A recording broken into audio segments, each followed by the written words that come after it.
सिन्दूरारुणविग्रह त्रिनयना माणिक्यमौलिस्फुर तारानायकशेखरां स्मितमुखी मापीनवक्षोरुहा पाणिभ्यामलिपूर्णरत्नचषकं रक्तोत्पलं बिभ्रति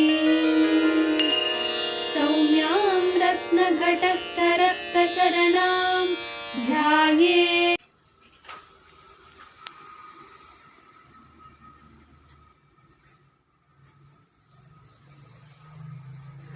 ತಾಯಿ ಸಕಲ ಜಗತ್ತಿಗೆ ಜನನಿಯಾಗಿ ಸಕಲ ಜಗತ್ತನ್ನ ನಿರ್ಮಾಣ ಮಾಡುವಂಥ ನೀರಿನಲ್ಲಿ ಜೀವಿಗಳನ್ನ ಸೃಷ್ಟಿಸುವ ಅಂಬಿಕೆಯಾಗಿ ಸೃಷ್ಟಿ ಸ್ಥಿತಿ ಲಯಗಳನ್ನ ಮಾಡುವಂಥ ಹರಿಬ್ರಹ್ಮಾದಿಗಳಿಂದಲೂ ಕೂಡ ಸ್ತೋತ್ರ ಮಾಡಲ್ಪಡುವಂಥವಳಾಗಿ ಇರುವಂಥ ರೂಪವನ್ನ ನಾವು ಭಾವಿಸಿಕೊಂಡಿದ್ದೀವಿ, ಮನಸ್ಸೊಳಗೆ ಕಲ್ಪನೆ ಮಾಡಿಕೊಂಡಿದ್ದೇವೆ.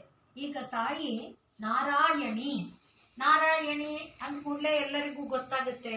ನಾರಾಯಣ ಪುಲ್ಲಿಂಗ ಇದ್ರೆ ನಾರಾಯಣಿ ಸ್ತ್ರೀಲಿಂಗ. ಯಾವ ದೇವರು ನಾರಾಯಣನ ಸ್ವರೂಪನೇ ಆಗಿದೆಯೋ ಅವಳು ನಾರಾಯಣಿ. ಮತ್ತೆ ನಾರಾಯಣಿ ಅಂದಾಗ ನಾವು ಇದರಲ್ಲಿ ಸ್ತೋತ್ರ ಈಗ ಹೇಳಿದಂಥ ಸ್ತೋತ್ರದಲ್ಲಿ ನೋಡಿದ್ದೇವೆ. ಶಂಖ ಚಕ್ರ ಗದಾ ಹಸ್ತೆ, ಹಾಗೆ ಶಂಖ ಚಕ್ರಾದಿಗಳನ್ನ ಹಿಡ್ಕೊಂಡು ಗೃಹೀತ ಪರಮಾಯುಧೆ ಪ್ರಸೀದ ವೈಷ್ಣವಿ ರೂಪೆ ನಾರಾಯಣಿ ನಮೋಸ್ತುತೆ. ಹಾಗೆ ದೇವಿ ವಿಷ್ಣುವಿನ ರೂಪವನ್ನು ಅವಳೇ ತಳೆದಿದ್ದಾಳೆ. ಶಂಖ ಚಕ್ರ ಗದೆಗಳನ್ನ ಹಿಡ್ಕೊಂಡಿದ್ದಾಳೆ. ಎಲ್ಲ ರೀತಿಯ ಆಯುಧಗಳನ್ನ ಹಿಡಿದು ವಿಷ್ಣುವಿನ ಸ್ವರೂಪದಲ್ಲಿ ಇರೋದ್ರಿಂದ ತಾಯಿಯನ್ನ ನಾರಾಯಣಿ ಅಂತ ನಾವು ಮೊದಲನೆಯದಾಗಿ ಕೇಳಿದ ತಕ್ಷಣ ಎಲ್ಲರ ಮನಸ್ಸಲ್ಲಿ ಬರುವಂತಹ ಚಿತ್ರ ಅದು ನಾರಾಯಣಿ.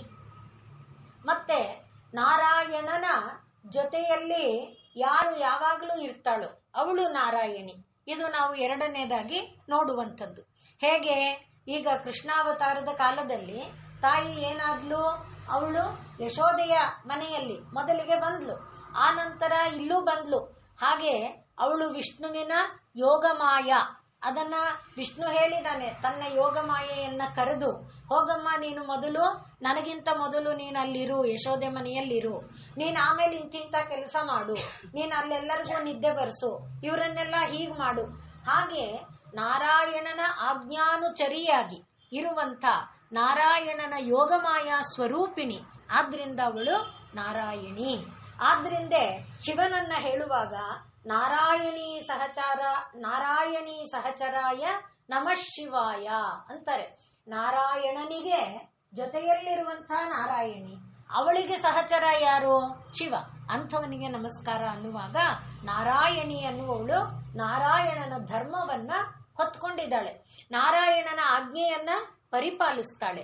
ಆದ್ರಿಂದ ಅವಳು ನಾರಾಯಣಿ. ಆದ್ರಿಂದ ನಾವು ನಾರಾಯಣನನ್ನ ಯಾವ ರೀತಿ ಹೇಳ್ತೇವೆ?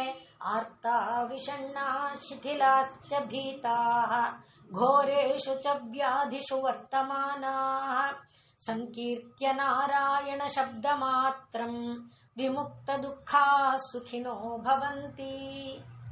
ನಾರಾಯಣ ಅಂದ್ಬಿಟ್ರೆ ಆರ್ತರಾಗಿರುವವರು. ವಿಷಣ್ಣ ಅಂದ್ರೆ ಯಾರು ಡಿಪ್ರೆಸ್ಡ್ ಆಗಿದ್ದಾರೆ, ಕುಸಿದು ಹೋಗ್ತಾ ಇದ್ದಾರೆ, ನನಗೆಲ್ಲಿಂದನೂ ಆಶ್ರಯ ಇಲ್ಲ ಅಂತ ಇದ್ದಾರೆ, ಹಾಗೆ ಕುಸಿದು ಹೋಗ್ತಾ ಇರುವಂಥವರು ವಿಷಣ್ಣರಾದವರು. ಆರ್ತ ವಿಷಣ್ಣ. ಶಿಥಿಲ ಅಂದ್ರೆ ಕೈ ಕಾಲಲ್ಲಿ ಬಲ ಇಲ್ಲ, ಜಾಯಿಂಟ್ಗಳೆಲ್ಲ ಇದಾಗ ಹೀಗೆ ಸೋತು ಬಿದ್ದೋಗಿದ್ದಾರೆ. ಹಾಗೆ ಆರ್ತರು, ವಿಷಣ್ಣರು, ಶಿಥಿಲರು, ಭೀತರು ಅಂದ್ರೆ ನನಗೇನೋ ಯಾರಿಂದಲೂ ವಾಸಿ ಮಾಡಲಾಗದೆ ಇರುವಂತ ದೊಡ್ಡ ವಿಪತ್ತು ಬಂದಿದೆ ಅಂತ ಬಾಧೆಯ ಉಂಟಾಗಿ, ಮತ್ತೆ ಅವರಿವರನ್ನೆಲ್ಲ ನಾನು ಕೇಳಿದೆ, ಯಾರಿಂದಲೂ ಇಲ್ಲಿ ಪರಿಹಾರ ಇಲ್ಲ ಅನ್ನುವಂಥ ಒಂದು ಬಾಧೆ ಏನಿದೆ, ಅದರಿಂದ ಭಯ ಉಂಟಾಗಿದೆ. ಅಂಥ ಭಯ ಹಾಗೆ ಏನೇನಿದೆ ಆ ಎಲ್ಲದರಿಂದ ಪರಿಹರಿಸಬಲ್ಲವನು ಯಾರು? ನಾರಾಯಣ. ನಾರಾಯಣ ಅಂದುಬಿಟ್ರೆ ಅದು ಎಲ್ಲ ದುಃಖಗಳನ್ನು ಪರಿಹರಿಸುತ್ತೆ. ಅದನ್ನೇ ನಾವು ದೇವಿಯ ವಿಚಾರದಲ್ಲಿ ನೋಡಿದಾಗ ಏನಿದೆ, ಅವಳು ತಾಯಿ ಆರ್ತ, ಸರ್ವಮಂಗಲ ಮಾಂಗಲ್ಯ ಆಗಿದ್ದಾಳೆ. ಅಲ್ಲಿ ನಾವು ವಿಷ್ಣು ಸಹಸ್ರನಾಮದಲ್ಲಿ ನೋಡುವಾಗಲೂ ಮಂಗಲಾನಾಂಚ ಮಂಗಲಂ ದೈವತಂ ದೇವತಾನಾಂಚ, ಹಾಗೆ ಇಲ್ಲಿ ಆ ತಾಯಿ ಅದೇ ರೂಪದಲ್ಲಿ ಸರ್ವಮಂಗಳಕ್ಕೆ ಮಾಂಗಲ್ಯವಾಗಿ ಇದ್ದಾಳೆ. ಮತ್ತೆ ಅಲ್ಲಿ ಶರಣಾಗತ, ದೀನ, ಆರ್ತ ಅವರೆಲ್ಲರಿಗೂ ಕೂಡ ಪರಿತ್ರಾಣದಕ್ಕೆ ಪರಾಯಣೆ ನಿತ್ಯ ಅದೇ ಅವಳ ಕೆಲಸ. ಹಗಲು ರಾತ್ರಿ ಕಣ್ಣು ಮುಚ್ಚದೆ ನನಗೆ ಯಾರು ಬೇಡ್ತಾ ಇದ್ದಾರೆ, ಯಾರ ರಕ್ಷಣೆ ನಾನು ಮಾಡಬೇಕು, ಯಾರನ್ನ ಯಾವಾಗ ಕಾಪಾಡ್ಲಿ, ಅದೇ ಅವಳ ತುಡಿತ ತುಡಿತ ಕುಣಿತ. ಹಾಗಾಗಿ ಶರಣಾಗತ, ದೀನಾರ್ಥ, ಪರಿತ್ರಾಣ, ಪರಾಯಣೆ ಆ ಎಲ್ಲ ವಿಷ್ಣುವಿನಲ್ಲಿ ನಾರಾಯಣನಲ್ಲಿ ಏನಿದೆಯೋ ಅದೇ ಇಲ್ಲೂ ಇದೆ.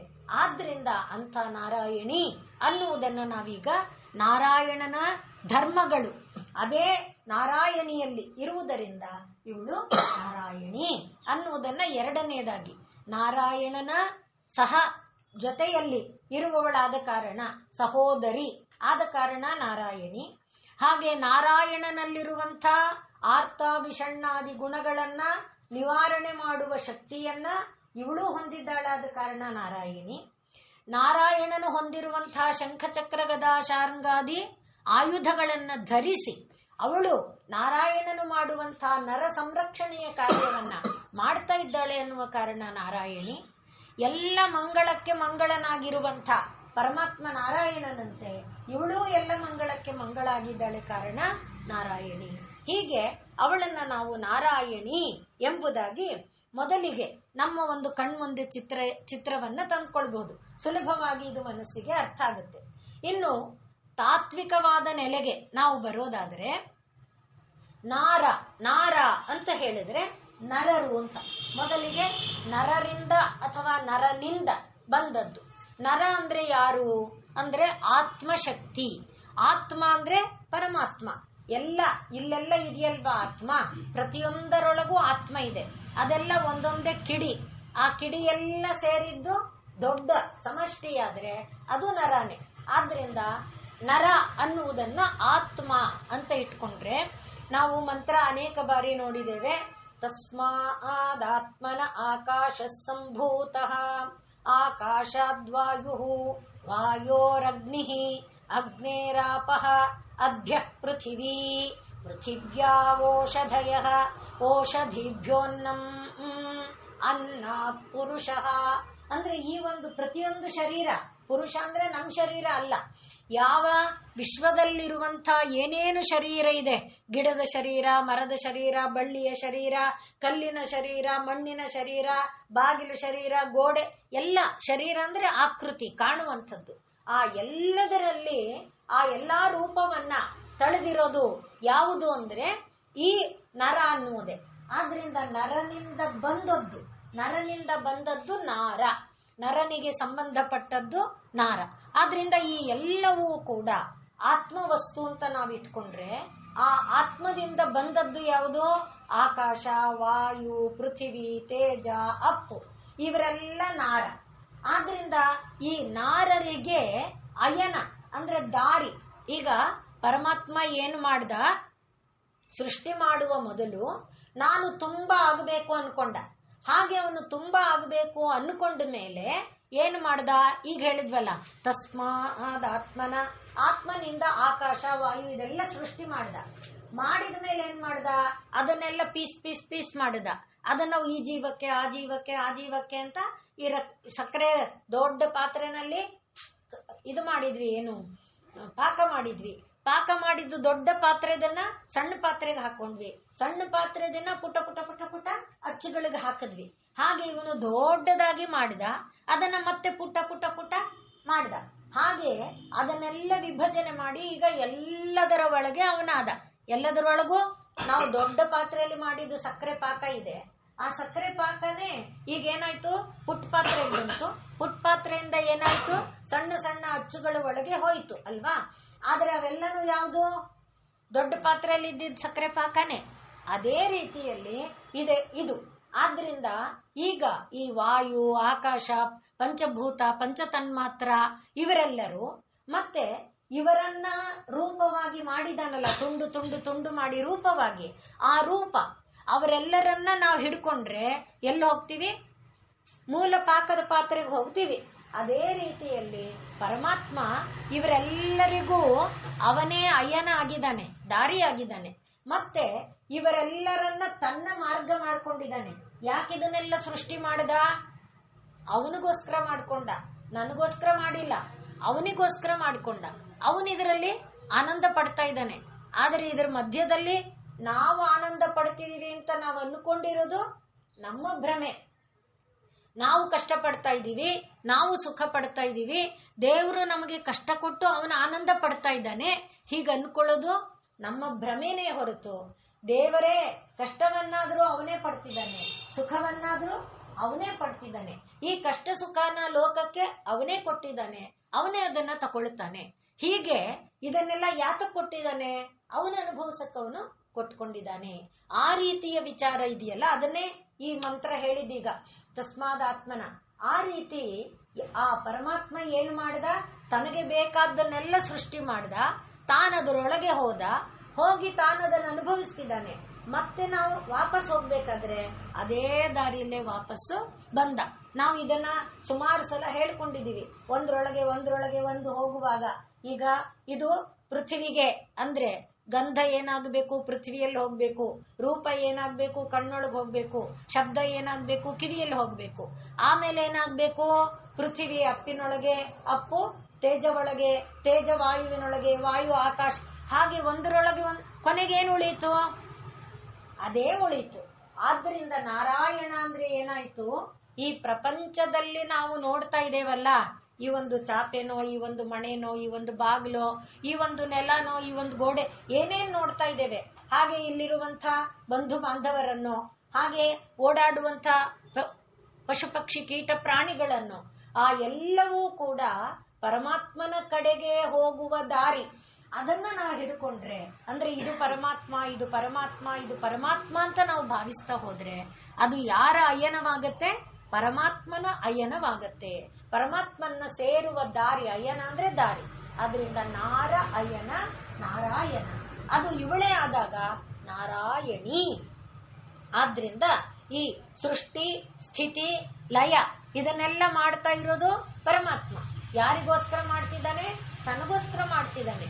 ಅದನ್ನೆಲ್ಲ ತಾನೇ ತನ್ನ ದಾರಿಯಾಗಿಟ್ಕೊಂಡು ತಾನೇ ಅದರೊಳಗೆ ಹೋಗ್ತಾ ಇದ್ದಾನೆ, ಬರ್ತಾ ಇದ್ದಾನೆ. ಆದ್ರಿಂದ ಈಗ ನಾರಾಯಣಿ ಅಂದ್ರೆ ಏನಾಯ್ತು? ಸೃಷ್ಟಿ ಸ್ಥಿತಿ ಲಯ ಕಾರಿಣಿ ಅಂತ ಅರ್ಥ ಆಯ್ತು. ಸೃಷ್ಟಿ ಸ್ಥಿತಿ ಲಯಗಳನ್ನ ಮಾಡ್ತಾ ಅದರೊಳಗೆ ತಾನೇ ಇರ್ತಾ, ತಾನೇ ಅದನ್ನ ತನ್ನದಾಗಿಸ್ಕೊಳ್ತಾ ಇರುವಂತ ದೇವಿ ಯಾರೋ ಅವಳು ನಾರಾಯಣಿ ಅನ್ನುವುದಾಗಿ ಈಗ ಎರಡನೆಯದಾಗಿ ನಾವು ನೋಡುವಂತ ಅರ್ಥ. ಮೊದಲನೆಯದು ನಾರಾಯಣ, ನಾರಾಯಣನ ಸೋದರಿ, ನಾರಾಯಣನಂತೆ ಅವಳು ಕೂಡ ರೂಪಗಳನ್ನು ಹೊಂದಿರೋದ್ರಿಂದ, ಶಂಖಚಕ್ರ ಗದಾದಿಗಳನ್ನು ಹೊಂದಿರೋದ್ರಿಂದ, ಇತ್ಯಾದಿ ಇತ್ಯಾದಿ ಕಾರಣದಿಂದ ನಾರಾಯಣಿ ಮೊದಲು. ಎರಡನೆಯದು, ಈಗ ಅವಳು ಸೃಷ್ಟಿ ಸ್ಥಿತಿ ಲಯಗಳನ್ನ ಮಾಡುವಂತಹ ಬ್ರಹ್ಮ ವಿಷ್ಣು ಈಶ್ವರಾದಿಗಳನ್ನ ಸೃಷ್ಟಿ ಮಾಡ್ತಾ, ಪಂಚಭೂತಗಳಾದಂಥ ವಾಯು ಆಕಾಶ ಇತ್ಯಾದಿಗಳನ್ನ ಸೃಷ್ಟಿ ಮಾಡ್ತಾ, ಅದನ್ನು ದೊಡ್ಡ ಪಾಕದ ಭಾಂಡ ಮಾಡಿಕೊಂಡು ಆ ಪಾಕವನ್ನು ತೆಗೆದು ತೆಗೆದು ತೆಗೆದು ಮತ್ತೆ ಮತ್ತೆ ಪಾಕಗಳ ಇದು ಚಿತ್ರಗಳಾಗಿ ಮಾಡ್ತಾ, ಆ ರೀತಿ ಎಲ್ಲ ಮಾಡ್ತಾ ಇರುವುದರಿಂದ, ಮತ್ತೆ ಅದರ ಮೂಲಕ ಹೋಗ್ತಾ ಬರ್ತಾ ಇರುವುದರಿಂದ ಅವಳು ನಾರಾಯಣಿ. ಇದು ಸ್ಪಷ್ಟ ಆಯ್ತಾ? ಇದು ಎರಡನೇ ನಾರಾಯಣಿ ಅನ್ನುವ ಅರ್ಥ. ಆದ್ರಿಂದಲೇ ಇದು ನಿರುಕ್ತಿ ಹೇಳುವಾಗ ನರಾತ್ ಜಾತಾನಿ ತತ್ವಾನಿ, ನರನಿಂದ ಬಂದಂಥ ತತ್ವಗಳು ಯಾವುದದು? ಆಕಾಶ ವಾಯು ಇತ್ಯಾದಿಗಳು. ಅದನ್ನ ನಾರ ಅಂತ ಕರೀತಾರೆ. ನರಾತ್ ಜಾತಾನಿ ತತ್ವಾನಿ ನಾರಾಣಿ ಇತಿ ವಿದುಹು ಬುಧಾಹ ಎಂಬುದಾಗಿ ಕರೀತಾರೆ. ಈಗ ತಾನ್ಯೇವ ಅಯನಂ, ಆ ನಾರ ಇದೆಯಲ್ಲ ಅಂದ್ರೆ ಆಕಾಶ ವಾಯು ತೇಜ ಅಪ್ಪು ಮತ್ತೆ ಪೃಥ್ವಿ, ಇವುಗಳೇ ಅಯನ ಯಾರಿಗೋ ಅದನ್ನ ನಾರಾಯಣ ಅಂತ ಕರೀತಾರೆ. ಅದೇ ಸ್ವರೂಪ ನಾರಾಯಣಿ.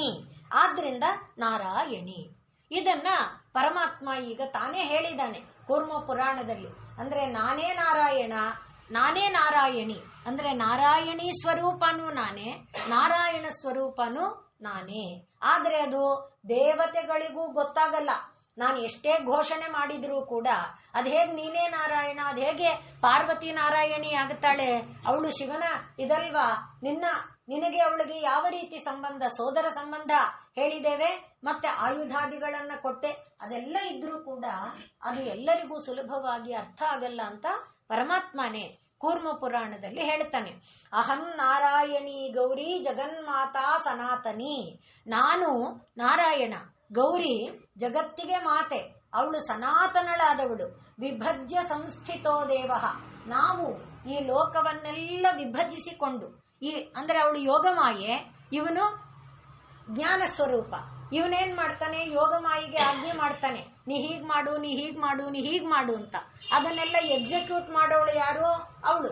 ಆದ್ರಿಂದ ಅವನು ಹೇಳುವಾಗ ಅಹಂ ನಾರಾಯಣಿ ಗೌರಿ ಜಗನ್ಮಾತಾ ಸನಾತನಿ ವಿಭಜ್ಯ ಸಂಸ್ಥಿತೋ ದೇವ ಸ್ವಾತ್ಮಾನಂ ಪರಮೇಶ್ವರ. ಆದ್ರಿಂದ ನನ್ನ ಮತ್ತು ದೇವಿಯ ಸ್ವರೂಪದಲ್ಲಿ ವಿಭಾಗ ಮಾಡ್ಕೊಂಡಿರೋನು ಪರಮಾತ್ಮ. ಆದ್ರಿಂದ ನಾನು ಬೇರೆ, ಅವನು ಬೇರೆ, ಅವಳು ಬೇರೆ ಅನ್ನೋದು ಅಲ್ಲ. ಇದನ್ನ ನಮೇ ವಿದುಹು ಪರಂ ತತ್ವಂ ದೇವಾಹ, ದೇವತೆಗಳೂ ಕೂಡ ನ ಮಹರ್ಷಯ, ನನ್ನ ಈ ತತ್ವವನ್ನ ಮಹರ್ಷಿಗಳಾಗಲಿ ದೇವತೆಗಳು ಕೂಡ ತಿಳ್ಕೊಳ್ಳಲಾರರು. ಆದ್ರಿಂದ ಏಕೋಹಂ ವೇದ, ನಂಗೊಬ್ಬನಿಗೆ ಗೊತ್ತು ಏನಂತ, ನಾರಾಯಣಿ ಬೇರೆಯಲ್ಲ, ನಾರಾಯಣ ಬೇರೆ ಅಲ್ಲ ಅನ್ನುವುದನ್ನ ನಾನು ಮಾತ್ರ ತಿಳ್ಕೊಂಡಿದ್ದೇನೆ. ಏಕೋಹಂ ವೇದ ವಿಶ್ವಾತ್ಮ ಭವಾನಿ ವಿಷ್ಣು ರೇವಚ, ಈ ಭವಾನಿನೇ ವಿಷ್ಣು, ಇವಳೇ ನಾರಾಯಣ ಅನ್ನುವುದನ್ನು ನಾನು ಮಾತ್ರ ತಿಳ್ಕೊಂಡಿದ್ದೇನೆ ಎಂಬುದಾಗಿ ಅವನು ಪರಮಾತ್ಮ ತಾನೇ ಕೂರ್ಮ ಪುರಾಣದಲ್ಲಿ ಈ ಮಾತನ್ನ ಹೇಳ್ತಾನೆ. ಹಾಗಾಗಿ ಈಗ ಪರಮಾತ್ಮ ಬೇರೆ ಅಲ್ಲ, ನಾರಾಯಣಿ ಸ್ವರೂಪವನ್ನ ಹೊಂದಿರುವಂತಹ ಯೋಗಮಾಯೆ ಬೇರೆ ಅಲ್ಲ. ಇದು ಸ್ಪಷ್ಟ ಆಯ್ತು. ಈಗ ನಾರ ಅಂದ್ರೆ ನಾವು ನಾರದನ ವಿಚಾರವನ್ನ ಹೇಳುವಾಗ ಹೇಳಿದ್ದೇವೆ ಅಧ್ಯಾತ್ಮ ಜ್ಞಾನ ಅಂತ. ನಾರ ಅಂದ್ರೆ ಏನು? ಅಧ್ಯಾತ್ಮ ಜ್ಞಾನ. ಅಧ್ಯಾತ್ಮ ಅಂದ್ರೆ ಏನು? ಅದೆಲ್ಲ ವೃದ್ಧರು ಮಾತ್ರ ತಿಳ್ಕೊಳ್ಳೋ ಅಂಥದ್ದು ಅಲ್ಲ. ಆತ್ಮ ಅಂದ್ರೆ ನನ್ನೊಳಗೂ ಆತ್ಮ ಇದೆ ತಾನೆ, ನನ್ನೊಳಗೆ ಆತ್ಮ ಇದೆ. ಆತ್ಮದ ಒಂದು ಶಕ್ತಿಯನ್ನ ತಗೊಂಡು ಪ್ರಾಣ, ಆಮೇಲೆ ಮನಸ್ಸು, ಬುದ್ಧಿ, ಅಹಂಕಾರ, ಚಿತ್ತ, ಅದರ ಜೊತೆಯಲ್ಲಿ ಜ್ಞಾನೇಂದ್ರಿಯ, ಕರ್ಮೇಂದ್ರಿಯ, ಇವರೆಲ್ಲರೂ ಕೆಲಸ ಮಾಡ್ತಿರೋದು ಯಾರಿಂದ? ಆತ್ಮನಿಂದ. ಆದ್ರಿಂದ ಆತ್ಮನ ಕುರಿತು, ಅಧಿ ಅಂದ್ರೆ ಕುರಿತು, ಆತ್ಮನ ಕುರಿತು ತಿಳ್ಕೊಳ್ಳೋದಿದೆಯಲ್ಲ ಅದು ಅಧ್ಯಾತ್ಮ. ನಾನು ತಿಳ್ಕೊಳ್ಳದೆ ಇದ್ರೂ ಆತ್ಮನೇ ನನ್ನ ಇಡೀ ಶರೀರದ ಕೆಲಸವನ್ನ ಮಾಡ್ತಾ ಇರೋದು. ಆತ್ಮ ಕೆಲಸ ಮಾಡಕ್ಕೆ ಇವೆಲ್ಲ ಸಹಾಯ ಮಾಡ್ತಿದೆ. ಆದ್ರೆ ಇವೆಲ್ಲ ಇದ್ದು ಆತ್ಮ ಇಲ್ಲ ಅಂದ್ರೆ ಕೆಲಸ ನಡೆಯಲ್ಲ. ಆದ್ರಿಂದ ಆ ಆತ್ಮವನ್ನು ತಿಳ್ಕೊಳ್ಳೋದು ಅಧ್ಯಾತ್ಮ. ಅದು ನಮ್ಗೆ ಹೆಂಗ್ ಗೊತ್ತಾಗೋದು? ಆದ್ರೆ ನಾವೇನ್ ಅನ್ಕೊಂಡಿದೀವಿ, ಕಣ್ಣು ನೋಡ್ತಿದೆ, ಕಿವಿ ಕೇಳ್ತಿದೆ, ಹೋಗ್ರಿ ಯಾವ ಆತ್ಮ ಅಂತ ನಾವು ಅನ್ಕೊಂಡಿದ್ದೇವೆ. ಆದ್ರೆ ಅಲ್ಲ ಅನ್ನುವುದನ್ನ ನಮಗೆ ತಿಳಿಸಿಕೊಡುವ ಇದೆಯಲ್ಲ, ಆ ಜ್ಞಾನವನ್ನ ನಾರ ಅಂತ ಕರೀತಾರೆ. ಆ ನಾರನೇ ಅಯನ ಯಾರಿಗೋ. ಈಗ ನಾವು ಏನು ಹೇಳಿದ್ವಿ, ಪ್ರಪಂಚದಲ್ಲಿ ಇಷ್ಟೆಲ್ಲ ಪದಾರ್ಥಗಳು ಬಂದಿದೆ ಅಂತ ಹೇಳಿದ್ವಿ. ಒಂದು ಇರುವೆನ ನೋಡು, ಇದು ಇಂಥ ಅದ್ಭುತವಾದ ಸುಂದರವಾದ ಹೂವನ್ನ ನೋಡು, ಹೀಗೆ ಜೋಡಿಸಿರುವಂಥ ಎಷ್ಟು ಅಂದವಾಗಿ ಜೋಡಿಸಿದೆ. ಈ ರೀತಿ ಅಂದವಾಗಿ ಜೋಡಿಸಿರುವಂಥ ಎಂಥ ಬಣ್ಣಗಳ ಸಂಯೋಗ ಇದೆ, ಈ ಬಣ್ಣ ಈ ಬಣ್ಣ, ಎಷ್ಟು ಬಣ್ಣಗಳ ಸಂಯೋಗ ಇದೆ. ಇಂಥ ಸೌಂದರ್ಯವನ್ನೆಲ್ಲ ನಾವು ಗಮನಿಸಿದಾಗ ಇದರ ಮೂಲಕ, ಇದೆಲ್ಲ ಏನು? ಪರಮಾತ್ಮನ ರೂಪ, ಇದು ಪರಮಾತ್ಮನ ದಾರಿ. ಇದನ್ನ ದಾರಿಯಾಗಿಟ್ಟುಕೊಂಡು ಒಳಗೆ ಹೋಗುತ್ತಾ ಆ ಪರಮಾತ್ಮನ ದಿವ್ಯ ಸೌಂದರ್ಯವನ್ನ, ಇದನ್ನ ನೋಡಿದ್ಯಾವುದು? ಕಣ್ಣು. ಈ ಸೌಂದರ್ಯವನ್ನ ನೋಡಿದ್ದು ಕಣ್ಣು. ಇದು ಪರಮಾತ್ಮನ ಸೃಷ್ಟಿ. ಪರಮಾತ್ಮ ಈ ರೀತಿ ಅನೇಕ ಬಣ್ಣಗಳ ಸಂಯೋಗವನ್ನ ಮಾಡಿದ್ದಾನೆ. ಈ ಬಣ್ಣಗಳ ಸಂಯೋಗ ಅದ್ಭುತವಾದದ್ದು ಅನ್ನುವ ಜ್ಞಾನ ಬಂದಿದ್ದು ಯಾರಿಂದ? ಆತ್ಮನಿಂದ. ಹಾಗೆ ನೋಡಿದ್ದು ಕಣ್ಣು, ಆತ್ಮ ಚೈತನ್ಯ, ಈ ಬಣ್ಣಗಳ ವೈವಿಧ್ಯ, ಅದರ ಎಲ್ಲವನ್ನ ನಾವು ದಾರಿಯಾಗಿಟ್ಕೊಂಡ್ರೆ ಎಲ್ಲಿ ಹೋಗಿ ಸೇರ್ತೇವೆ? ಪರಮಾತ್ಮನನ್ನ ಸೇರ್ತೇವೆ. ಆದ್ರಿಂದ ನೋಡುವ ಎಲ್ಲಾ ರೂಪಗಳು, ರೂಪ ಅಂದ್ರೆ ಬಣ್ಣ ಮತ್ತೆ ಆಕಾರ, ಎಲ್ಲ ನೋಡುವ ಎಲ್ಲಾ ರೂಪಗಳು, ಕೇಳುವ ಎಲ್ಲಾ ಶಬ್ದಗಳು, ತಿಂದ ಎಲ್ಲಾ ರಸಗಳು, ಅದು ಹುಳಿನೋ ಸಿಹಿನೋ ಖಾರನೋ, ಎಲ್ಲ ರಸಗಳು ಎಲ್ಲ ಎಲ್ಲಿ ಕರ್ಕೊಂಡು ಹೋಗುತ್ತೆ? ಪರಮಾತ್ಮನ ಹತ್ರನೇ ಕರ್ಕೊಂಡು ಹೋಗ್ಬೇಕು. ಯಾಕೆಂದ್ರೆ ಅದನ್ನು ಯಾರು ನಿರ್ಮಾಣ ಮಾಡಿದ್ದು? ಹುಣಸೆ ಹಣ್ಣಲ್ಲಿ ಹುಳಿ ಅಂಶ ಇಟ್ಟವನು ಯಾರು? ನಾನಾ? ಕಬ್ಬಿನಲ್ಲಿ ಸಿಹಿ ಅಂಶ ಇಟ್ಟವನು ಯಾರು? ಆದ್ದರಿಂದ ಅಲ್ಲಿಗೆ ನಾವು ಎಲ್ಲಿಗೆ ಹೋಗಬೇಕು?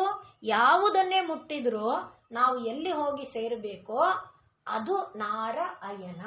ಆದ್ರಿಂದ ನೋಡುವಂಥ ಎಲ್ಲ ವಸ್ತುಗಳಿಂದ, ಕೇಳಿದಂಥ ಎಲ್ಲಾ ಶಬ್ದಗಳಿಂದ ನಾವು ಹೋಗಿ ಸೇರಬೇಕಾದಂಥದ್ದೇನಿದೆಯೋ ಅದು ನಾರಾಯಣ, ಅದೇ ನಾರಾಯಣಿ. ಆದ್ರಿಂದ ಅದನ್ನೇ ನಯತೀತಿ ನರಹ.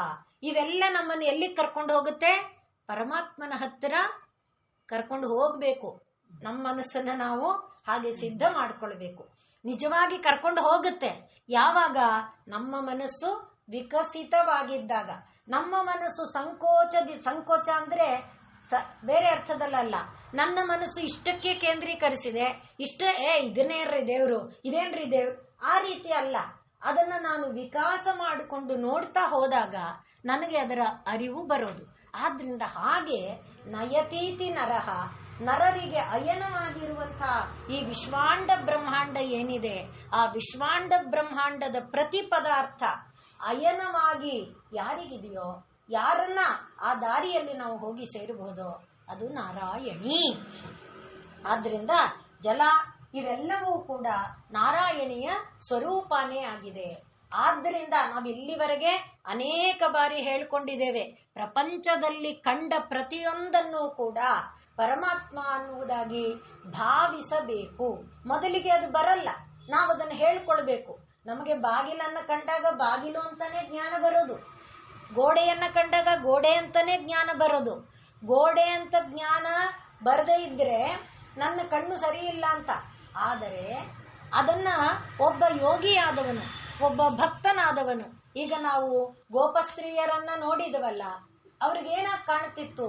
ಅವರಿಗೆ ನಾವು ಹೇಳಿದ್ದೇವೆ, ಹಸುವಿನ ಕಾಲು ಕೃಷ್ಣ, ಕಾಲಿನ ಗೆಜ್ಜೆ ಕೃಷ್ಣ, ಪಾತ್ರೆ ಕೃಷ್ಣ, ಕೆಚ್ಚಲು ಕೃಷ್ಣ, ಕೆಚ್ಚಲಿನಿಂದ ಧಾರೆ ಬೀಳ್ತಾ ಇದೆಯಲ್ಲ ಆ ಧಾರೆ ಕೃಷ್ಣ, ಬಿದ್ದ ಹಾಲು ಕೃಷ್ಣ.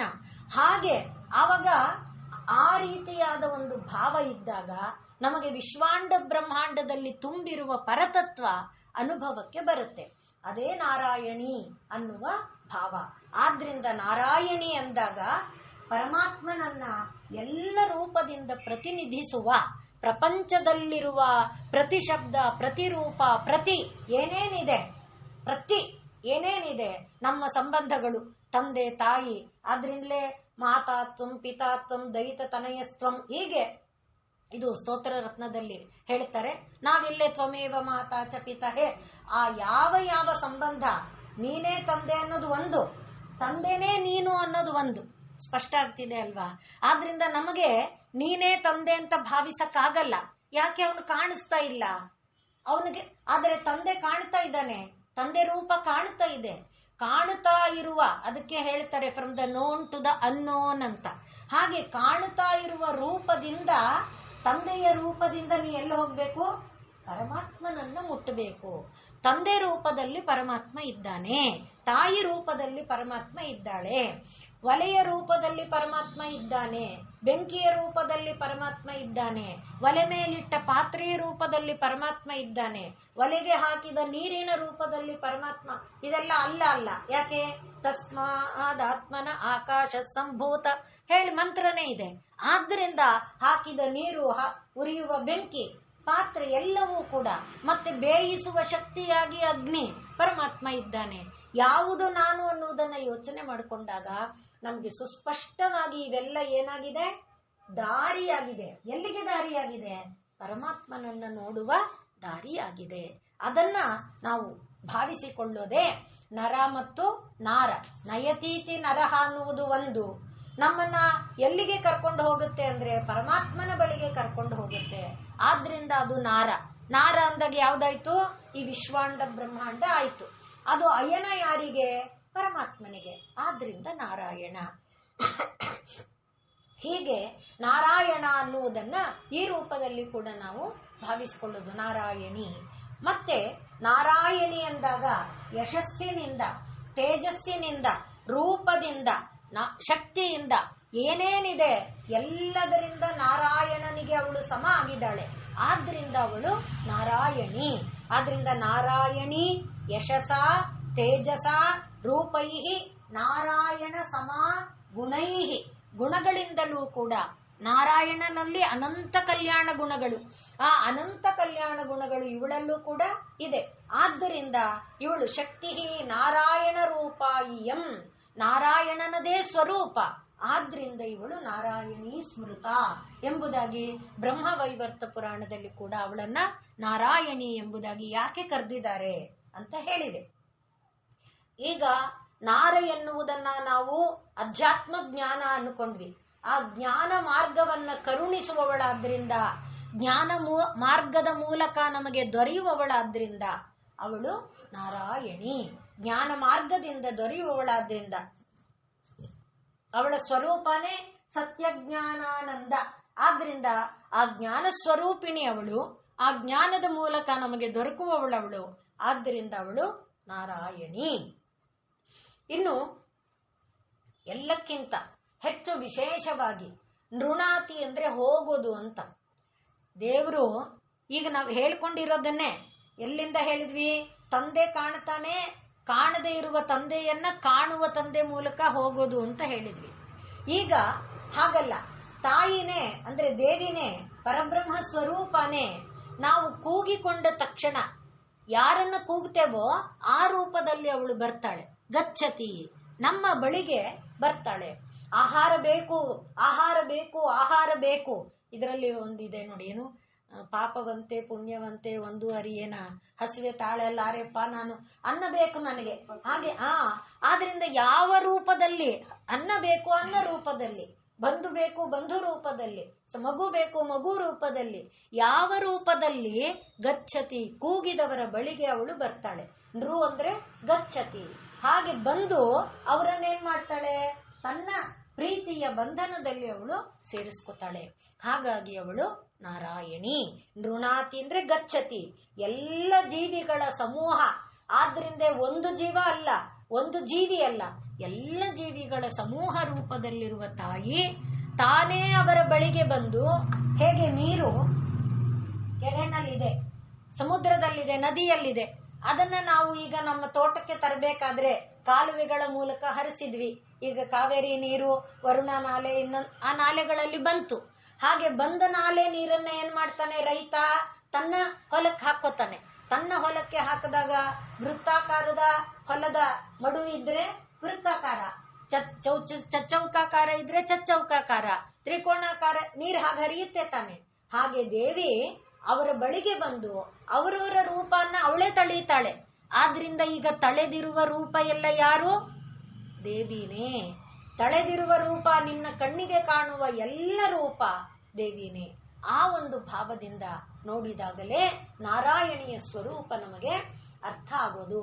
ಆದ್ದರಿಂದಲೇ ನಾವು ನಾರಾಯಣಿ ಸ್ತೋತ್ರವನ್ನ ಹೇಳುವಾಗ ಕೌಮಾರಿ, ಬ್ರಹ್ಮಾಣಿ, ಇಂದ್ರಾಣಿ, ಹೀಗೆ ಯಾವ ಯಾವ ದೇವತೆಗಳನ್ನ ಹೇಳಿದ್ವಿ, ಅವರೆಲ್ಲರೂ ಯಾರಾಗಿದ್ದಾಳೆ? ಒಬ್ಬಳೆ.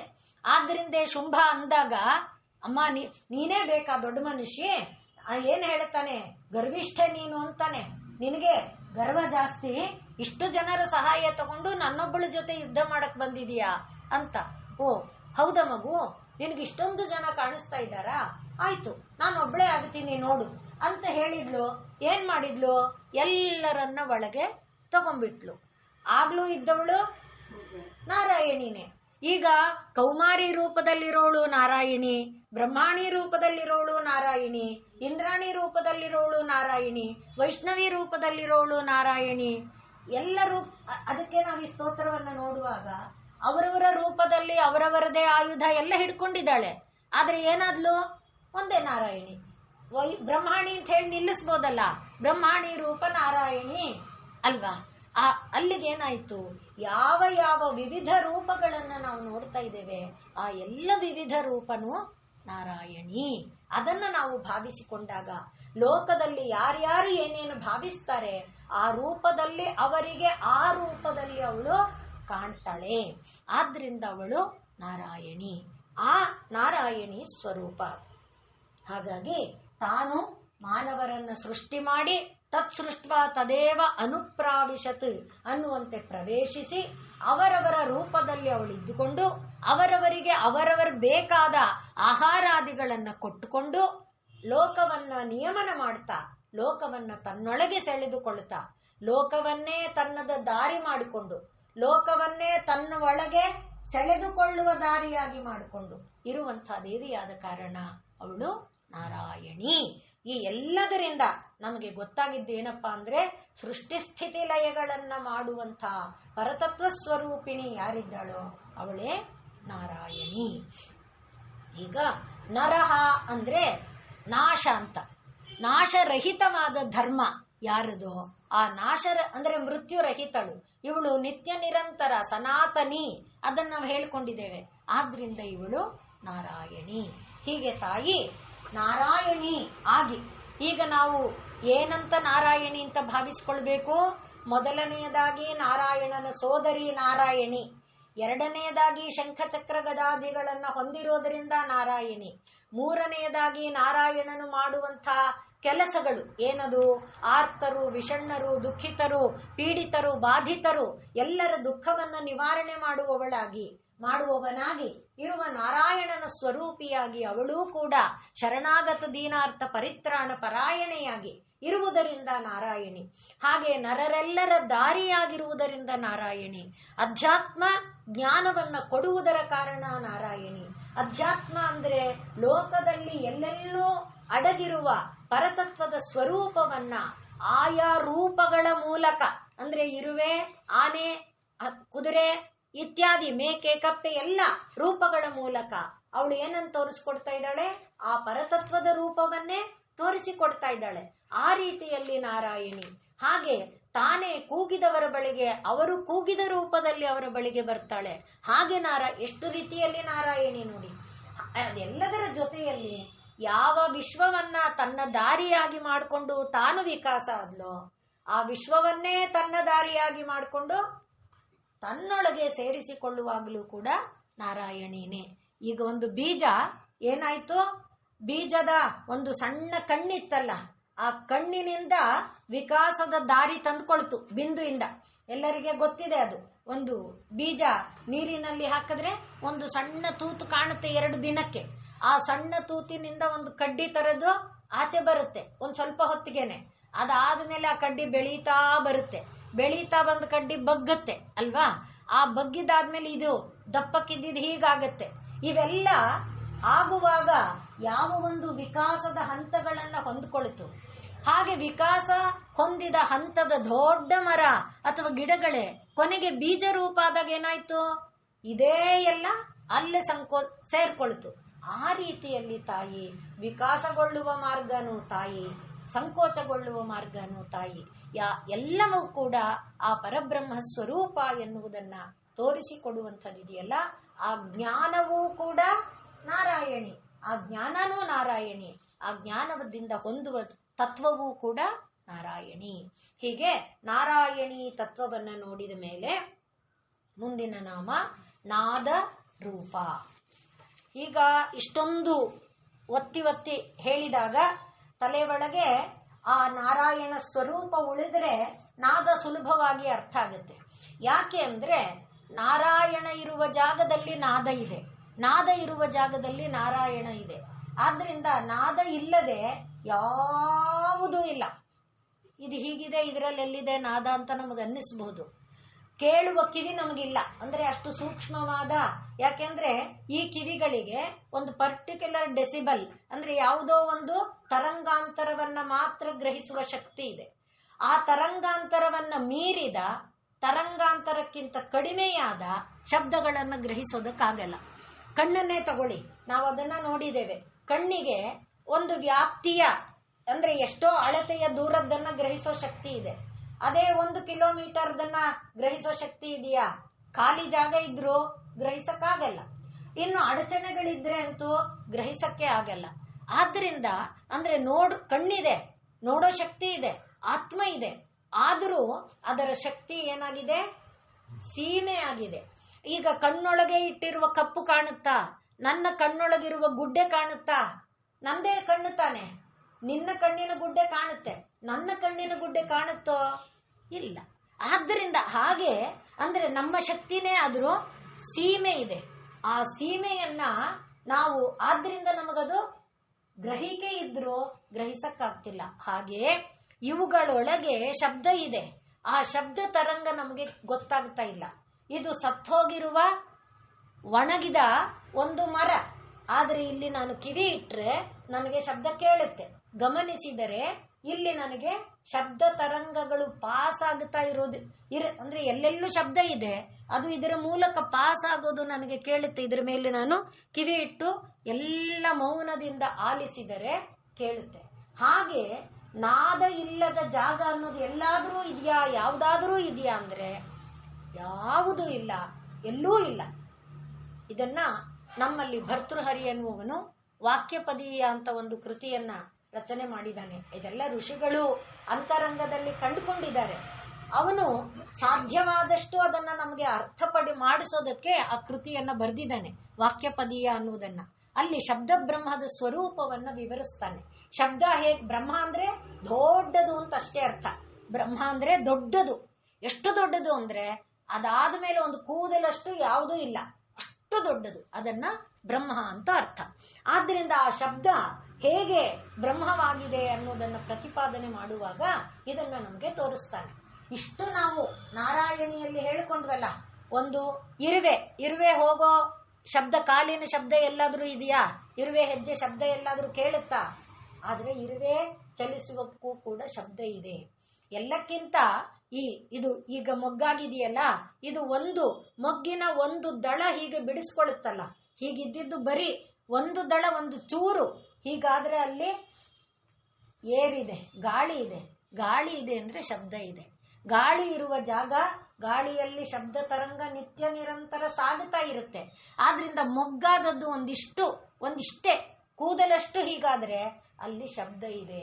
ಆ ತರಂಗ ಹೀಗೆ ಆ ಶಬ್ದ ಬೆಳೀತಾ ಬೆಳೀತಾ ಅಂದ್ರೆ ಹೂವು ಅರಳುತ್ತಾ ಆ ಶಬ್ದ ತರಂಗ ನಾವು ಕಿವಿ ಇಟ್ಟಾಗ ನಮಗೆ ಕೇಳುತ್ತೆ. ಎಲ್ಲದರಲ್ಲಿ ಇದು ನಮಗೆ ಅರ್ಥ ಆಗದೆ ಇರಬಹುದು.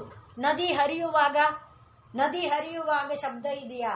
ಗಿಡ ಮರಗಳು ಕಾಡಿನಲ್ಲಿ ಹೋಗಿ ಕೂತಾಗ ಗಿಡ ಮರಗಳು ಬೀಸುವ ಗಾಳಿಯಲ್ಲಿ ಒಂದೊಂದು ಕಡೆಯಲ್ಲಿ ಒಂದೊಂದು ಶಬ್ದ, ಒಂದೊಂದು ಕಡೆಯಲ್ಲಿ ಜೀ ಜೀ ಶಬ್ದ, ಒಂದೊಂದು ಕಡೆಯಲ್ಲಿ ಚರ್ ಚರ್, ಬೇರೆ ಬೇರೆ ಶಬ್ದ ತಾನೆ, ಟಿಂಗ್ ಟಿ, ಬೇರೆ ಬೇರೆ ನಾದಗಳು ಕಾಡಿನಲ್ಲಿ ಏಕಾಂತದಲ್ಲಿ ನಿಂತಾಗ ನಮಗೆ ಕೇಳುತ್ತೆ.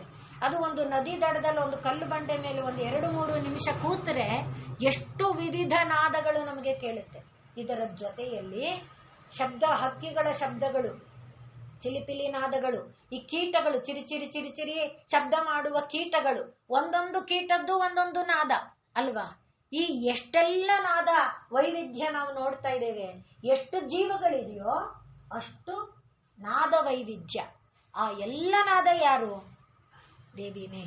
ಅದೇ ನಾರಾಯಣ ತತ್ವದಲ್ಲಿ ಏನ್ ನೋಡಿದ್ವಿ? ರೂಪ ನೋಡಿದ್ವಿ. ಈಗ ನಾದ ನೋಡ್ತಾ ಇದ್ದೇವೆ. ರೂಪ ಕಣ್ಣಿನಿಂದ ನೋಡಿದ್ವಿ. ಈಗ ಕಿವಿಯಿಂದ ನೋಡುವ ದೇವಿಯ ಸ್ವರೂಪ. ಯಾವ ನಾದ ನಿನ್ನ ಕಿವಿಯ ಮೇಲೆ ಬಿದ್ದರೂ ಅದು ಎಲ್ಲಿಂದ ಬಂದಿದ್ದಪ್ಪ ಅಂದ್ರೆ ಅದು ದೇವಿಯದೇ ಸ್ವರೂಪ. ಆದ್ರಿಂದ ಪ್ರತಿ ನಾದವೂ ಕೂಡ ಒಂದೇ. ನಾವು ಬೆಳಗ್ಗೆ ಎದ್ರೆ ಈ ತರ ಒಂದು ಸಣ್ಣ ತೋಟ ಇದ್ರೆ ಹಕ್ಕಿಗಳ ಶಬ್ದ ಕೇಳುತ್ತಲ್ಲ, ಒಂದು ಹಕ್ಕಿ ತರ ಇನ್ನೊಂದು ಹಕ್ಕಿ ಶಬ್ದ ಮಾಡುತ್ತಾ ಎಷ್ಟು ವಿವಿಧ ನಾದಗಳು ಕೇಳುತ್ತೆ. ಆ ನಾದಗಳೆಲ್ಲ ತರಂಗಾಂತರವಾಗಿ ಸದಾ ಸಾಗುತ್ತಾನೆ ಇರುತ್ತೆ. ಆ ಎಲ್ಲ ನಾದ ಸ್ವರೂಪ ಯಾರಪ್ಪ ಅಂದ್ರೆ ದೇವಿ, ಪರಮೇಶ್ವರಿ, ಪರಬ್ರಹ್ಮ ಸ್ವರೂಪಿಣಿ. ಆದ್ರಿಂದಲೇ ನಾದ ರೂಪ ಎಂಬುದಾಗಿ ತಾಯಿಯನ್ನ ಹೇಳ್ತಾ ಇದ್ದಾರೆ. ಈ ನಾದವನ್ನ ನಾವು ತಿಳ್ಕೊಳ್ಬೇಕಾದ್ರೆ ಅದಕ್ಕೆ ಹಿಂದೆನೂ ನಾವು ಹೇಳ್ಕೊಂಡ್ವಿ. ಉದ್ಧವನಿಗೆ ಪರಮಾತ್ಮ ಹೇಳಿದ್ದಾನೆ, ಭಾಗವತದಲ್ಲಿ ಉದ್ಧವ ಗೀತೆಯಲ್ಲಿ ಹೇಳಿದ್ದಾನೆ, ಮೊದಲಿಗೆ ಎಲ್ಲ ಇಂದ್ರಿಯಗಳನ್ನ ಮೌನ ಮಾಡಿಸು, ಆಮೇಲೆ ಒಳ ಇಂದ್ರಿಯಗಳನ್ನು ಮೌನ ಮಾಡಿಸು, ಆಗ ನಿನಗೆ ನಾದ ಕೇಳುತ್ತೆ ಅಂತ ಹೇಳಿದ್ದಾನೆ. ಆ ನಾದ, ಅದಕ್ಕೆ ನಾದ ಬಿಂದು ಉಪನಿಷತ್ ಅಂತ ಒಂದು ಉಪನಿಷತ್ತಿದೆ. ಅದು ಇದನ್ನೇ ಹೇಳ್ಕೊಡುತ್ತೆ. ನಾದ ಯಾವ ರೀತಿಯಲ್ಲಿ ವಿಕಾಸಗೊಳ್ಳುತ್ತೆ, ಯಾವ ರೀತಿ ನಾವು ಆ ನಾದವನ್ನ ಕೇಳಬೇಕು ಅಂತ. ಹಾಗೆ ಮೊದಲಿಗೆ ಅದು ಕೇಳುವಾಗ ಕಿಣಿಕಿಣಿ, ಟಿಂಟಿಣಿ, ಜಂಡಣಿ, ಢಡ್ಡಣಿ, ಹಡ್ಡಣಿ, ಹಾಗೆ ಶಬ್ದ ಮೆಲ್ಲಗೆ ಮೆಲ್ಲಗೆ ಬಂದಿದ್ದು ಆ ರೀತಿಯಾಗಿ ಶಬ್ದವಾಗಿ ವಿಕಾಸಗೊಳ್ತಾ ಹೋಗುತ್ತೆ. ಹಾಗೆ ವಿಕಾಸಗೊಳ್ತಾ ಹೋಗಿದ್ದು ದೊಡ್ಡ ಬೇರಿನಾದವಾಗಿ ಡಮರುನಾದ ಆ ರೀತಿ ಎಲ್ಲ ಕೇಳ್ತಾ ಕೊನೆಗೆ ಏನಾಗುತ್ತೆ, ಎಲ್ಲ ನಿಧಾನಕ್ಕೆ ಒಂದು ಹಾಗೆ ಅದರ ಒಳಗಡೆ ಸಣ್ಣ ನಾದದೊಳಗಡೆ ಲೀನ ಆಗುತ್ತಾ ಹೋಗುತ್ತೆ. ಅದು ನಾವು ನಾದವನ್ನ ಅನುಸಂಧಾನ ಮಾಡುವಾಗ, ಅಂದ್ರೆ ಅನುಸಂಧಾನ ಅಂದ್ರೆ ಈಗ ಯಾವುದು ನಾವು ಹೇಳ್ತೇವೆ ಓಂ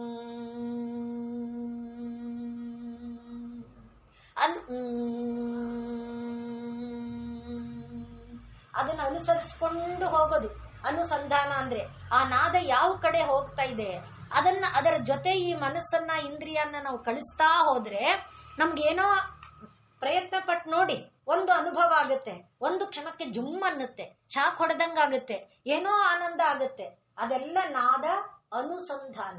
ಹಾಗೆ ನಾವು ಹೇಳುವ ಅನ್ನೋದಿದೆಯಲ್ಲ, ಅದನ್ನೇ ಈ ಪ್ರಪಂಚದಲ್ಲಿ ಹೇಳುವ ಹಕ್ಕಿಗಳ ಚಿಲಿಪಿಲಿ ನಾದ, ಕೀಟಗಳ ಚಿರಿಚಿರಿ ನಾದ, ಇವೆಲ್ಲ ನಾದಗಳು ಕೂಡ ಮೊದಲಿಗೆ ನಾವು ಅನುಸಂಧಾನ ಮಾಡ್ತಾ ಕಣ್ಣು ಮುಚ್ಚಿದಾಗ ಬಿಂದುವಾಗಿ ಆರಂಭ ಆದದ್ದು.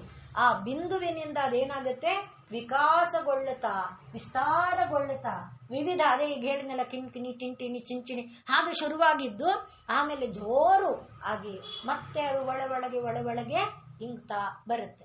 ಆ ರೀತಿಯಲ್ಲಿ ಎಲ್ಲ ನಾದಗಳ ಸ್ವರೂಪವೂ ಕೂಡ ಆ ತಾಯಿನೇ. ಅದನ್ನೇ ನಾವು ಸುಲಭವಾಗಿ ಅರ್ಥ ಮಾಡಿಕೊಳ್ಬೇಕು ಅನ್ನುವುದಕ್ಕೆ ನಮ್ಮಲ್ಲಿ ಶಿವ ನರ್ತನ ಮಾಡ್ತಾ ಇದ್ದ. ಶಿವ ನರ್ತನ ಮಾಡುವಾಗ ಅವನು ಒಂದು ಹಂತ ಬಂದಾಗ ತನ್ನ ಕೈಯಲ್ಲಿದ್ದ ಡಮರುನ ಜೋರಾಗಿ ನಾದ ಮಾಡ್ದ. ಹೀಗೆ ನಾದ ಮಾಡ್ದ. ಎಷ್ಟು ಸಲ? 14 ಬಾರಿ ನಾದ ಮಾಡ್ದ. ಡಮರು ನಾದ ಏನನ್ನು ಕೊಡುತ್ತೆ? ನೀವು ಡಮರು ಕೇಳಿದಿರಿ, ಮೊದ್ಲೆಲ್ಲ ಇವ್ರು ಬರ್ತಿದ್ರಲ್ಲ ಅವರು. ಆ ಡಮರು ನಾದದಲ್ಲಿ ಏನ್ ಕೇಳುತ್ತೆ? ಅಂತ ಶಬ್ದ ಕೇಳುತ್ತೆ. ಆದರೆ ಅಲ್ಲಿ ಕುಳಿತಿದ್ದರಲ್ಲ ಋಷಿಗಳು, ಅವರಿಗೆಲ್ಲ ಏನ್ ಕೇಳಿಸ್ತು? ಅಯ್ಯೂಣ ರುಲ್ರುಕ ಏವೋಂ ಅಯೌಚ್ ಐವರಟ್ ಲಣ್ ಯಮಗಣನಂ ಜಭೈ ಗಡದಶ್ ಜಬಗಡದಶ್ ಖಪ ಚಟತ ಚಟತವು. ನೋಡಿ ಹೇಗೆ ಆ ನಾದಗಳು ಕಪೈ, ಹಾಗೆ ವಿವಿಧ ನಾದಗಳು ಅವರಿಗೆ ಕೇಳಿಸ್ತು. ಅವೆಲ್ಲ ಈಗ ಏನಾಯ್ತು? ಶಬ್ದ ಬ್ರಹ್ಮದ ಒಂದು ವಿಕಾಸ ರೂಪವಾಗಿ ಆಗಿ ಪ್ರಪಂಚ ಎಲ್ಲ ಈ ಶಬ್ದಜಾಲ ಆಯಿತು. ಈ ಶಬ್ದಜಾಲ ಬೇರೆ ಅಲ್ಲ, ಇಲ್ಲಿ ನಮ್ಮೊಳಗೆ ಈಗ ನಾನು ಹೇಳಿದ ಈ ನಾದ ಇದೆಯಲ್ಲ, ಇದು ನಮ್ಮೊಳಗೆ ಮೂಲಾಧಾರದಿಂದ ಮೇಲಕ್ಕೆ ಬರುತ್ತೆ. ಇದೇ ಡಮರು ನಾದನೆ ಇದು. ಹಾಗೆ ಆ ಶಬ್ದ ಹೇಗೆ? ಐವುಣ್ ರುಲ್ರುಕ್ ಏವೋಂ. ಆದ್ರೆ ಮೊದಲು ಕೇಳು ಹಾಗೆ ಕೇಳ್ತಾ ಇದೆ. ಅದೇ ನಾದ ಮೂಲಾಧಾರದಿಂದ ಮೇಲೇಳುವಾಗ, ಆದ್ರಿಂದ ಮೂಲಾಧಾರದಲ್ಲಿ 4 ಅಕ್ಷರ, ಅಲ್ಲಿಂದ ಸ್ವಾಧಿಷ್ಠಾನಕ್ಕೆ ಬಂದ್ರೆ 6 ಅಕ್ಷರ, ಅಲ್ಲಿಂದ ಮೇಲಕ್ಕೆ ಬಂದ್ರೆ 10. ಹೀಗೆ ಆ ಅಕ್ಷರಗಳು ಅಲ್ಲಲ್ಲಿ ವಿಕಾಸಗೊಳ್ಳಿತು. ಆ ವಿಕಾಸಗೊಂಡ ಅಕ್ಷರಗಳು ಒಳಗೆ ನಮಗೆ ವಿಕಾಸಗೊಂಡಿದ್ದು ಗೊತ್ತಾಗಿಲ್ಲ. ಅದನ್ನೇ ಹೊರ ರೂಪದಲ್ಲಿ ಈಗ ನಾ ಹೇಳಿದ್ನಲ್ಲ ಐವುಣ್ ರುಲ್ರುಕ್ ಏವೋಂ ಹಾಗೆ ಹೇಳಿದಾಗ ಆ ಶಬ್ದ ತರಂಗಗಳು ಅದನ್ನ ಋಷಿಗಳು ಗಮನಿಸಿದ್ರು. ಅದು ಈಗ ಲೋಕದಲ್ಲೇನಾಯ್ತು? ಕಮಲ, ಹರಿ, ನಾರಾಯಣ, ರಾಮ, ಕೇಶವ, ರಮಾ, ಈ ರೀತಿಯಾಗಿ ಇಲ್ಲಿರೋದೇನಿದೆ? ಐವುಣ್ ರುಲ್ರುಕ್ ಏವೋಂ ಅಯೌತ್ ಹಯವರಟ್ ಲಣ್ ಯಮಗಣನಂ ಜಭೈ ಘಡದಶ್ ಜಬಗಡದಶ್ ಖಪ ಚಟತ ಚಟತವು ಕಪೈ ಕ್ಷಸ ಹಲ್. ಹೀಗೆ ಕೇಳಿಸ್ತಾ ಇದೆ. ಆದ್ರೆ ಇವೆಲ್ಲ ಏನಾಯ್ತು? ಈಗ ನಾವು ಪ್ರಪಂಚದಲ್ಲಿ ಯಾರ್ಯಾರನ್ನು ಏನೇನು ಕರೀತಾ ಇದ್ದೇವೆ, ಆ ಎಲ್ಲ ಶಬ್ದ ಇಲ್ಲೇ ಕೂತಿದೆ. ಆ ಎಲ್ಲ ಶಬ್ದ ಎಲ್ಲಿ ಕೂತಿದೆ? ಇಲ್ಲೇ ಕೂತಿದೆ. ಮೂಲಾಧಾರದಲ್ಲಿ ಎರಲವಗಳು, ಶಶಸಹಗಳು, ಅಲ್ಲಿಂದ ಮೇಲಕ್ಕೆ ಎರಲವ, ಹೀಗೆ ಆ ಅಕ್ಷರಗಳು ಮೇಲೆ ಏರ್ತಾ ಇಲ್ಲಿ ಬರುವಾಗ ವಿಶುದ್ಧಿಗೆ 16 ಸ್ವರಗಳು ಕೂತ್ಕೊಳ್ಳುತ್ತೆ. ಆ ರೀತಿಯಲ್ಲಿ ಎಲ್ಲ ನಾದಗಳ ವಿಕಾಸ ಕೇಂದ್ರ ಬಿಂದು ಎಲ್ಲಿದೆ? ಅಲ್ಲಿದೆ. ಅಲ್ಲಿಂದ ಹೊರಟದ್ದು ಈಗ ನಾ ಹೇಳಿದ್ನಲ್ಲ, ಬರೀ ಡಮರು ಅಂತೆ ನಮ್ಗೆ ಕೇಳಿಸುವುದು ಡಮರು ಮಾಡುವಾಗ. ಆದ್ರೆ ಅದು ಅನಂತ ನಾದಗಳಾಗಿ ವಿಕಾಸಗೊಂಡು ಲೋಕದಲ್ಲಿ ಎಷ್ಟು ಭಾಷೆ, ಎಷ್ಟು ಒಂದೊಂದು ಭಾಷೆನಲ್ಲಿ 1-2 ಪುಸ್ತಕ ಇದೆಯಾ, 1-2 ಶಾಸ್ತ್ರ ಇದೆಯಾ?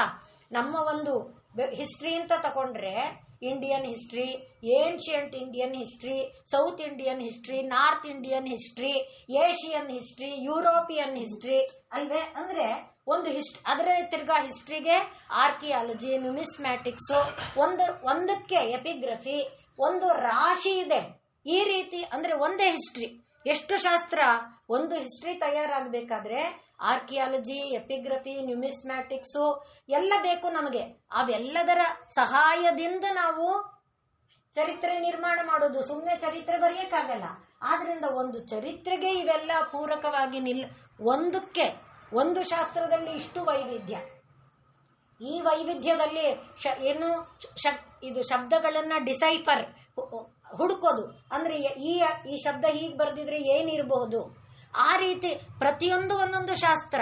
ಅಂಥ ಶಾಸ್ತ್ರ ಒಂದೊಂದು ಶಾಸ್ತ್ರದಲ್ಲಿ ಅಷ್ಟೊಂದು ಅಂಥದ್ದು. ಈಗ ಶಾಸ್ತ್ರಗಳೆಷ್ಟಿದೆ, ಬರೀ ಚರಿತ್ರೆ ಬಂತ, ಸಂಗೀತ ಒಂದೇ ಬಂತ, ಸಂಗೀತದಲ್ಲಿ ಬರೀ ವೋಕಲ್ ಒಂದೇ ಬಂತ, ವೀಣೆ ಬಂತು, ವೇಣು ಎಷ್ಟಿದೆ, ಮೃದಂಗ ಬಂತು, ಮೃದಂಗದಲ್ಲೂ ಇದಕ್ಕೆ ತಕ್ಕ ನಾದ ಬರೆಸ್ಬೇಕಲ್ಲ ನೀನು.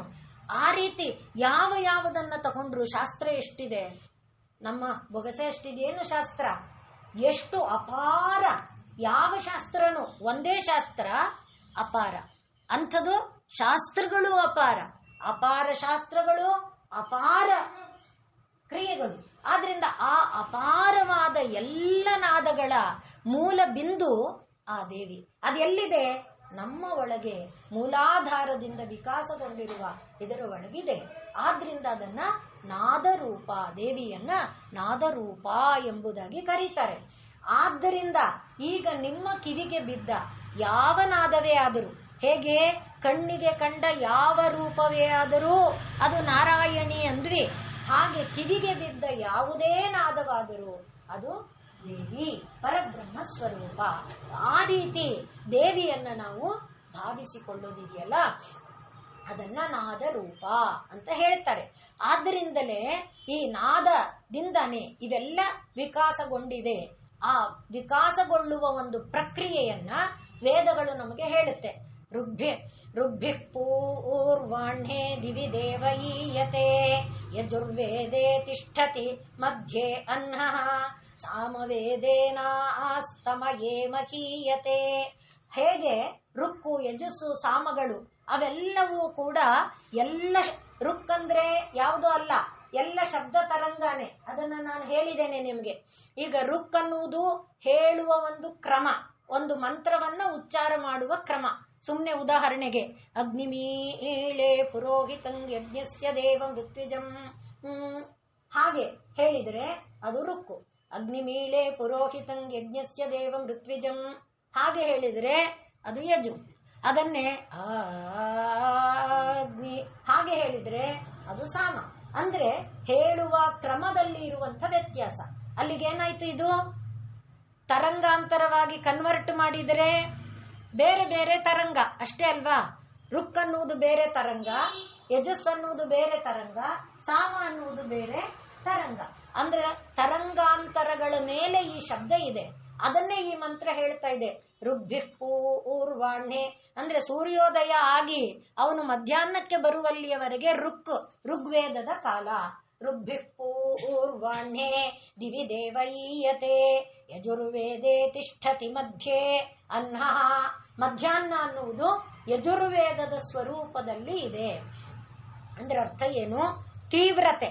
ಇದು ರುಕ್ಕು ವಿಕಾಸಗೊಳ್ಳುತ್ತಾ ಬರುತ್ತೆ. ಬೆಳಗನ್ನ ಗಮನಿಸಿ, ಸೂರ್ಯೋದಯ ಆದಾಗ ಹೇಗಿರುತ್ತೆ, 6 ಗಂಟೆ, 6:10, 6:15, ಇನ್ನೂ 6:15 ಅಂತಿರುತ್ತೆ ಬೆಳಗ್ಗೆ ಅಲ್ವಾ.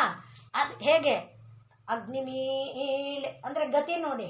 ಅದೇ ಮಧ್ಯಾಹ್ನಕ್ಕೆ ಬಂದ್ರೆ ಬಡ ಬಡ ಬಡ ಊಟ ಆಯ್ತು, ನಿದ್ದೆ ಮಾಡಿ 5 ಗಂಟೆ ಆಗೋಯ್ತು ಅಂದ್ರೆ ಹೇಗೆ ಅದು ಗತಿ, ಯಾವ ರೀತಿಯಲ್ಲಿ ವೇಗ. ಆದ್ರಿಂದ ಅಗ್ನಿಮೀಳೆ ಪುರೋಹಿತಂ ವೇಗ ನೋಡಿ. ಆದ್ರಿಂದ ಯಜುರ್ವೇದೇ ತಿಷ್ಠತಿ ಮಧ್ಯೆ ಅಹ್ನಃ, ಸಾಮವೇದೇನಾಸ್ತಮಯೇ ಮಹೀಯತೆ. ಅಸ್ತ ಆಗುವಾಗ ಇನ್ನೂ ನಿಧಾನ, ಎಷ್ಟು ನಿಧಾನವಾಗಿ ಹೋಗ್ತಾ ಇದ್ದಾನೆ ಸೂರ್ಯ. ಇಲ್ಲಿ ಬಂದಿದ್ದಾನೆ ಅನಿಸಿದೆ ನಮ್ಗೆ, ಇಲ್ಲಿಂದ ಇಷ್ಟಾಗ್ಬೇಕಷ್ಟೆ. ಎಷ್ಟೊತ್ತು ನೋಡ್ತಿದ್ರು ಇಳಿಲೇ ಇಲ್ಲ ಅನ್ಸುತ್ತೆ.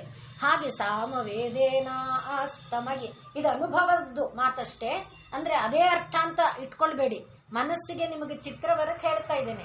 ಮಹೀಯತೆ ವೇದೈರಶೂ ಉನ್ಯಸ್ತ್ರಿಭಿರೇತಿ ಸೂರ್ಯ. ಆದ್ರಿಂದ ಸೂರ್ಯನಲ್ಲಿ ಈಗ ಇದು ವಿಜ್ಞಾನ ಕಂಡುಹಿಡಿದಿದೆ, ಸೂರ್ಯನ ಚಲನೆಯಲ್ಲಿ ಶಬ್ದ ತರಂಗ ಇದೆ, ಸೂರ್ಯ ತಿರುಗುವಾಗ ಓಂಕಾರನಾದ ಕೇಳಿಸ್ತಿದೆ, ನಾಸಾ ಅದನ್ನ ಗುರುತಿಸಿದೆ ಅನ್ನುವುದನ್ನ ಎಲ್ಲ ಕಡೆ ಈಗ ಹೇಳಿದ್ದಾರೆ.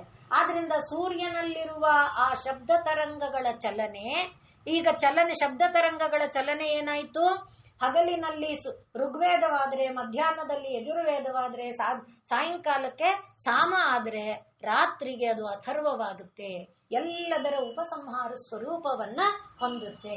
ಆದ್ರಿಂದ ಈಗೇನಾಯ್ತು ಅಂದ್ರೆ ನಾದ ರೂಪ, ನಾದ ಎನ್ನುವುದು ರೂಪವೂ ಆಗತ್ತೆ.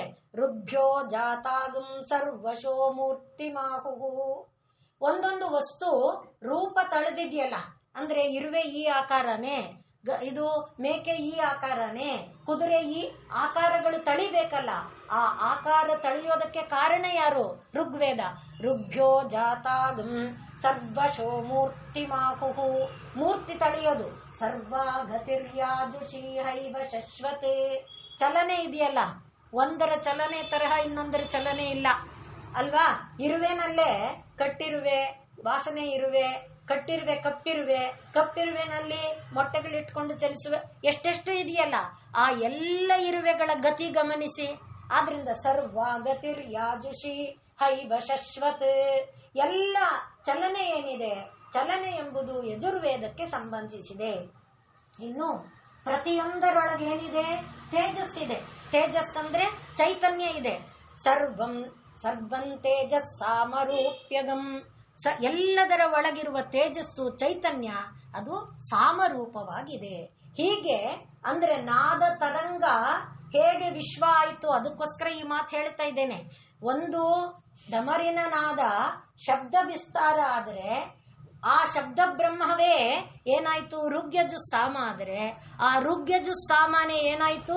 ಮೂರ್ತಿ ಆಯ್ತು, ಗತಿ ಆಯ್ತು, ಮತ್ತೆ ಅದೇ ಒಳಗಿರುವ ಚೈತನ್ಯವಾಯಿತು. ಅಲ್ಲಿಗೆ ನೋಡಿ, ವಿಶ್ವಾಂಡದಲ್ಲಿ ಏನಿದೆ? ಶಬ್ದ ತರಂಗನೇ ಇದೆ. ಆ ಶಬ್ದ ತರಂಗಗಳು ಯಾರ ಸ್ವರೂಪ?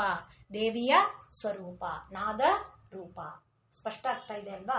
ಆ ರೀತಿಯಲ್ಲಿ ತಾಯಿಯ ನಾದ ರೂಪ, ಅದನ್ನ ನಾವು ಅನುಸಂಧಾನ ಮಾಡಿದಾಗ ನಮಗೆ ಅದರ ಆಳ ಅರಿವಾಗುತ್ತೆ. ಇಲ್ಲದೆ ಇದ್ರೆ ಯಾವುದೋ ಶಬ್ದ ಕೇಳದೆ, ಶಬ್ದ ಕೇಳ್ತು ಏನಪ್ಪ ಅನ್ನೋ ತರಹ ಆಗಲಿ, ಇಷ್ಟು ಆ ರೀತಿ ಆಗಲಿ, ಯಾವುದರ ಕುರಿತು ಕೂಡ ಅದನ್ನೇ ಚೆನ್ನ ಅನಿಸಿದ ನಾದವನ್ನೇ ಹಿಡ್ಕೊಂಡು ಹೋದ್ರೆ ದೇವಿ ನಮಗೆ ಲಭ್ಯ ಆಗುತ್ತಾಳೆ.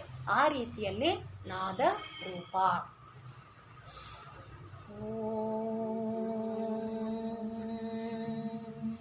ಪೂರ್ಣಮದ ಪೂರ್ಣಮಿದಂ ಪೂರ್ಣಾತ್ ಪೂರ್ಣಮುದಚ್ಯತೆ ಪೂರ್ಣಸ್ಯ ಪೂರ್ಣಮಾದಾಯ ಪೂರ್ಣಮೇವಾವಶಿಷ್ಯತೆ. ಓಂ ಶಾಂತಿ ಶಾಂತಿ ಶಾಂತಿ. ಸರ್ವೇ ಭವಂತು ಸುಖಿನಃ.